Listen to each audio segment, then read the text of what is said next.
What do you think? Is this the end? It is not the end. It is the constant re-beginning of a multi-thousand-year history. I'm reminded of Alexander the Great, who everybody thought was going to directly engage the Persian army, but instead first invaded Egypt and then went on to other interesting situations before finally defeating Persia. The story is ongoing, persistent, unfortunately, historically, and in this micro context, it will continue as well. And I mean, is this a situation that you see continuing just at that sort of Middle Eastern level, or is it something you see spilling over into Europe and beyond? Well, everything that is happening in the Middle East right now impacts Europe. For instance, we are engaged, the United States, Israel, and other allies are engaged with Iran in war, unfortunately, and very sadly. But in light of the fact that you have the Mujahideen in Albania, for instance, their global headquarters, this resistance group, first to the Shah and now to the present regime, means that, for instance, Albania is tangentially part of this narrative, as are other areas of the world. It's not contained. And this was actually going to be my next question. You know, before we go down into the Albanian level, and this is a very important point, I want to talk about the Western Balkans. You know, we both know that this region is unstable. You know, there's influences from Russia, influences from China, disputes between neighbors. How does instability of this type between some of the world's biggest powers, how can this resonate in the region? Does it risk causing more sort of aftershocks to already present instability? Well, it absolutely does. I mean, for instance, in the case of migration, if there were to be a decisive war with Iran, that could cause millions of Iranians to seek relocation. It could also cause factions within the current Iranian government to splinter and move to different points of the world, in particular Europe. And at the same time, it could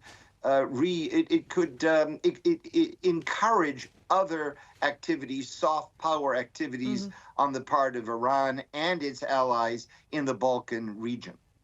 Do you think it gives sort of power to other nefarious actors, Russia, for example, to cause more trouble in these areas? You know, there's this other big problem going on, and they will use that to their advantage. Well, there's no question about that. Russia will do everything it can to take advantage of the unfortunate and sad Iranian predicament. They have been in tandem now for decades. We go back, in my memory, in my lifetime, to the 1950s, when the Russians were very much involved in Iran, the famous coup, the Shah exits, the Shah is called back again. All of this is orchestrated from the American side by Kermit Roosevelt, but very much the Russians are part of that narrative. However nationalistic the government that was taken down, it's repeated at the same time. This will trigger Russian aggression with the support of the Iran, of many folks who serve as frontline operators on behalf of Iran. I see it as well, you know, in the way that while the West is looking one direction, you know, it leaves sort of a weakness in the armor, so to speak, where people like, you know, actors like Russia may try and exploit things in the region. I wanted to ask as well, now, Trump said recently that he had averted a war between Kosovo and Serbia. And I'm just wondering, he said it was to do with trade threats. Now, I'm wondering, do you think that was true? Do you think he was involved in stopping that from happening? Do you think there was any chance that Serbia and Kosovo were going to enter into an armed conflict? I think what's very important is that historically, very aggressively, President Trump succeeded in bringing the Serbs and the Kosovans to the table in the White House to sign agreements. Sadly, he lost the election, and those agreements were allowed to lapse or to never come into reality. I believe that right now the President of the United States will do anything he can to avert a conflict between Serbia and Kosovo, because the last thing the West, the last thing the global free, in fact, need right now is any altercation in the Balkans. But I mean, okay, he brought them to the table, and I remember those agreements when they were signed. But then we have a situation in Kosovo at the moment where there's no functioning government. They've got local elections coming up later in the year. Who knows what's going to happen there? Kurti does not have a particularly good history, perhaps, with Trump and Richard Grenell from before. Do you see this as a potential issue for US diplomacy at this moment in this region? I think that ultimately President Kurti, Richard Grenell, and President Trump are cut from the same cloth. I believe that although their position in the political spectrum might be different, that if President Trump were the prime minister, lo these many years, in Kosovo, he would be doing exactly or much the same as Prime Minister Kurti has done. And I firmly believe that when the dust settles, there will be agreement and commonality between the United States and the government that will be formed in Kosovo. That's interesting that you made that comparison between them. I hadn't really thought of it before. You know, they're cut from the same cloth, but they are all that sort of very stubborn sort of character that doesn't back down and has their beliefs, and this is how we're going to stick to it. And I'm not going to listen to what you say. I'm going to do things my way. My concern is how those three will then find a common way forward. Well, I will say this much. All three of them are very much that way until they are not. Yes. I have advocated or suggested to Prime Minister Kurti a certain point, and he was diametrically opposed to it, presented me papers as to why this particular point of view was not a particularly interesting one that he absolutely could not support.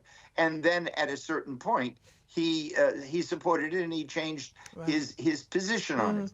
So you know, he is a strong personality, but to survive the combined opposition of Serbia, Russia, China, France, Germany, to survive against all these operators has been quite something, and he should be lauded for that. Yes. I'm curious, though, and I'm going completely off script here, but Vučić, do you think he's cut from the same cloth, or is he a different breed entirely? Well, I think that he's cut from the same cloth, but I think that unlike Kurti, unlike Grenell, unlike President Trump, I think that he has serious aspects about his personality and how he operates that are seriously disruptive, because it is clear that it is time for accommodation.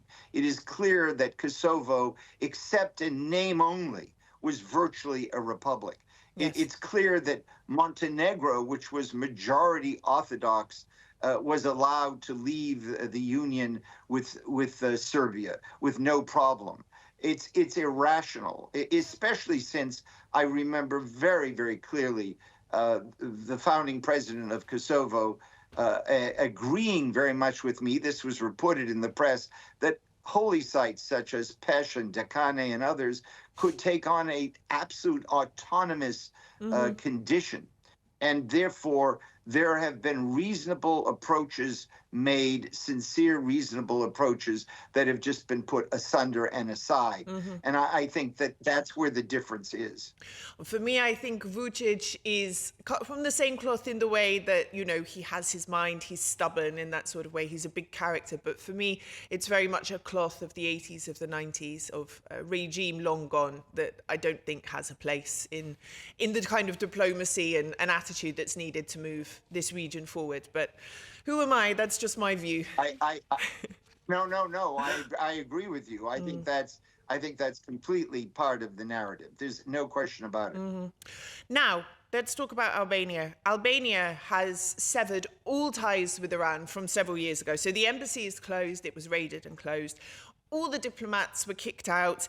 They have repeatedly said they are not going to work with the Iranian regime. And this is a years-old dispute as well. Albania was subject to a huge cyber attack, I think it was 2022, and more recently as well. They brought, government systems to their knees. This hasn't happened, as far as I know, in other countries. Should we be worried about things going beyond this sort of hybrid attack? What is the risk to Albania from Tehran now? And then also, should the conflict escalate again? I think that the same type of risk is there vis-a-vis Iran. There's no question about it. And Iran has launched this attack, this cyber attack, this serious cyber attack to a NATO member. Yes. And indeed, NATO allies rallied, in particular the United States, to the side of Albania, which is a strong American ally, a strong NATO ally. And the United States gave all assistance to try to ameliorate the situation. However, this could very much continue to the degree that the Mujahideen are still in Albania and still acting very much against the current regime in Iran. Now, talking about the MEK, I live not so far from the US Embassy. Over the last couple of months, predating the sort of resurgence in tensions in Iran, there was graffiti popping up on the walls in the streets nearby the embassy. Down with MEK, Rajavi out, various things. And 2025, always with this tag as well. Now there's armed police outside the embassy. I mean, there's vans parked there, guys with big machine guns and things. It's a bit concerning, things seem to be escalating. And the fact that this graffiti is being done by someone, I have to wonder, who's doing it? Who is inside Albania doing this? Is the US doing anything additional to protect Albania in this situation that you're aware of? Well, I am not aware of anything, but I can say this much. All you have to do is look at NATO and the NATO treaty and understand that all NATO members stand with Albania. And those nefarious players who are writing the graffiti are clearly trying to agitate the situation. Listen, although the Mujahideen were originally vicarious opponents of the Shah and are perceived in many quarters to be extremely harsh and still of questionable nature, it would seem that they have morphed into a somewhat different organization, if one can believe what they're saying, a part of the global free community now, supported by certain very conservative, democratic-based politicians in America. If that is true, if it is, that is obviously a vehicle that might help in the future in any narrative, and therefore any narrative of change or evolution in the context of Iran, and therefore they will be attacked, Albania will be attacked, and indeed the United States and the other allies will be attacked one way or another.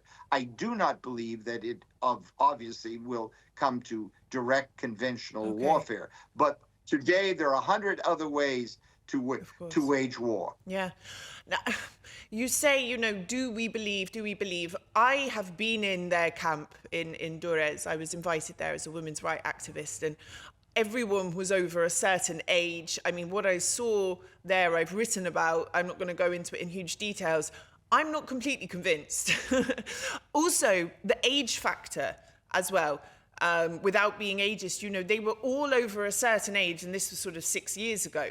Do you think they are potentially a credible replacement for the regime? Is there going to come a point where the US says, you guys, you taking over power in Iran, it's just not credible anymore? Or also, do you think there's going to come a point where Albania is like, look, this is just too much risk for us to shoulder. We can't keep them here anymore?